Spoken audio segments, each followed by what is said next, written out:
Hi friends, അപ്പോൾ ഇന്ന് നമുക്ക് നല്ലൊരു അടിപൊളി ജ്യൂസ് ഉണ്ടാക്കാം. ഒത്തിരി പേർക്ക് അറിയുന്ന റെസിപ്പി തന്നെ ആയിരിക്കും, എങ്കിലും അറിയാത്തവരും ഉണ്ടാവും കേട്ടോ. അപ്പോൾ ഞാനിവിടെ ചെറുപഴം എടുത്തിട്ടുണ്ട്, മൈസൂർ പഴമാണ് എടുത്തിട്ടുള്ളത് കേട്ടോ. ഈ ഒരു റെസിപ്പിയിലോട്ട് ചെറുപഴം ഏതെടുത്താലും നല്ല ടേസ്റ്റ് തന്നെയാണ്.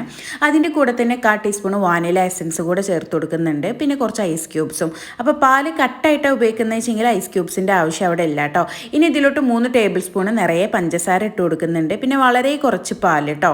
ഈ ഒരു പാല് കുറച്ച് ഒഴിച്ചാൽ മതി. എന്നിട്ട് നന്നായിട്ട് മിക്സ് ചെയ്തെടുക്കുക. ഒരുപാട് പാലൊഴിച്ചാൽ കഷ്ണങ്ങളൊക്കെ അങ്ങോട്ടും ഇങ്ങോട്ടൊക്കെ തെന്നിയിട്ട് അരഞ്ഞ് കിട്ടാതാവും. ഇനി ഇത് നന്നായിട്ട് അരച്ചെടുത്തിട്ടുണ്ട് കേട്ടോ, ഇങ്ങനെ ആക്കിയിട്ടുണ്ട് കേട്ടോ. ഇനി ഇതിലോട്ട് ഏകദേശം 1 സ്കൂപ്പിൻ്റെ മുകളിലായിട്ട് കുറച്ച് ഐസ്ക്രീം ചേർത്ത് കൊടുക്കുന്നുണ്ട്. ഐസ്ക്രീമും കൂടെ ചേർത്ത് കൊടുക്കുന്നതുകൊണ്ടാണ് വാനില എസൻസ് കുറച്ച് ചേർത്തിട്ടുള്ളത് കേട്ടോ. ഇതിലോട്ട് ഏകദേശം 1/2 ലിറ്റർ പാലോളം എടുത്തിട്ടുണ്ട്. അതിൻ്റെ കൂടെ തന്നെ അത്യാവശ്യം പഴം എടുത്തിട്ടുണ്ട് കേട്ടോ. അപ്പോൾ ഈ ഒരു ജാറ് നിറയെ ഈ ഒരു ജ്യൂസ് ഉണ്ടായിട്ടുണ്ടായിരുന്നു. അപ്പോൾ ഇതാ നമ്മുടെ ജ്യൂസ് ഇവിടെ റെഡി ആയിട്ടുണ്ട്. ആ ഒരു പാലും ഇതൊക്കെ ചേർത്ത് കൊടുത്തതിന് ശേഷം നന്നായിട്ട് അങ്ങ് മിക്സ് ചെയ്തെടുക്കുക. എന്നിട്ടൊരു സെർവിങ് ഗ്ലാസ്സിലോട്ട് മാറ്റാം.